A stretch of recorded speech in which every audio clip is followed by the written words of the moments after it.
Hello అండి అందరికీ welcome to SMS channel. నేను ఇక్కడ గుమ్మడికాయతో పులుసు ఎలా చేసుకోవాలో చూపిస్తున్నానండి.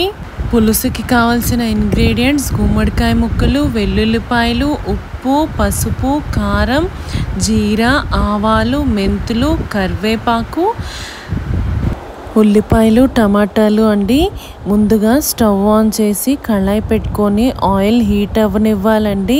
మనకి ఆయిల్ హీట్ అయిన తర్వాత ఆవాలు, జీలకర్ర, మెంతులు యాడ్ చేసుకోవాలండి.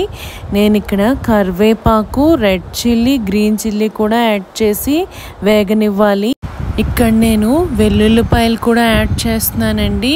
యాడ్ చేసుకొని ఒకసారి బాగా వేగనివ్వాలి. ఇప్పుడు ముందుగా తరిగి పెట్టుకున్న ఉల్లిపాయలు కూడా నేను ఇక్కడ యాడ్ చేస్తున్నానండి.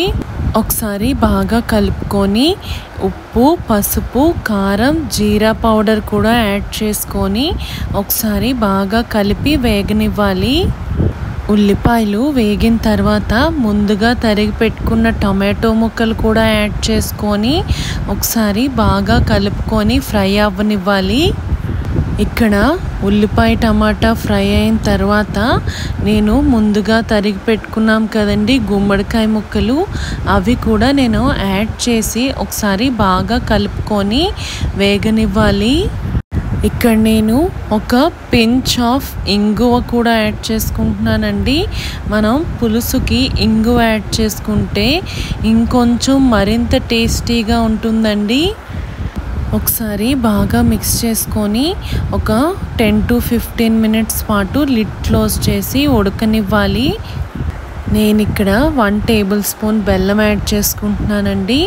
బెల్లం యాడ్ చేయడం వల్ల పులుసు టేస్ట్ అనేది మనకి మరింత టేస్టీ అవుతుందండి. ఒక 5 to 10 మినిట్స్ పాటు లిడ్ క్లోజ్ చేసి ఉడకనివ్వాలి.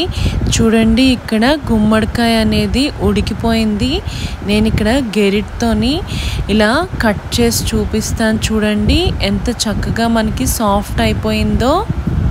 ఒకసారి బాగా కలుపుకొని 1 గ్లాస్ వాటర్ యాడ్ చేసుకుంటున్నానండి. పులుసు కన్సిస్టెన్సీ రావాలి కదా. ఒక 5 to 10 మినిట్స్ లిడ్ క్లోజ్ చేసి ఉడకనివ్వాలండి. ఇక్కడ నేను 1.5 టేబుల్ స్పూన్ చింతపండు యాడ్ చేసుకుంటున్నానండి. పులుపు గురించి చింతపండు యాడ్ చేసాక ఒకసారి మనం బాగా మిక్స్ చేసుకొని ఉడకనివ్వాలండి.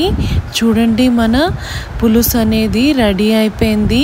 చాలా టేస్టీగా వచ్చిందండి అసలు. ఫైనల్గా కొత్తిమీర యాడ్ చేసుకొని ఒకసారి కలుపుకొని స్టవ్ ఆపేసుకోవాలండి. ఈ కన్సిస్టెన్సీలో దించేస్తే మనకి పులుసు అనేది చాలా బాగుంటుంది, లేదంటే మరి చిక్కగా అయిపోతుందండి. చూడండి నేను ఇక్కడ సర్వింగ్ బౌల్లోకి తీసేసుకుంటున్నాను. గుమ్మడికాయ పులుసు చాలా కలర్ఫుల్గా ఉంది చూడండి. ఆ పీసెస్ అనేవి చాలా టేస్టీగా ఉన్నాయి. మీరు కూడా ఈ రెసిపీని ట్రై చేసి ఎలా వచ్చిందో కామెంట్ సెక్షన్లో చెప్పండి. Thank you for watching. Please like, share and subscribe to our channel.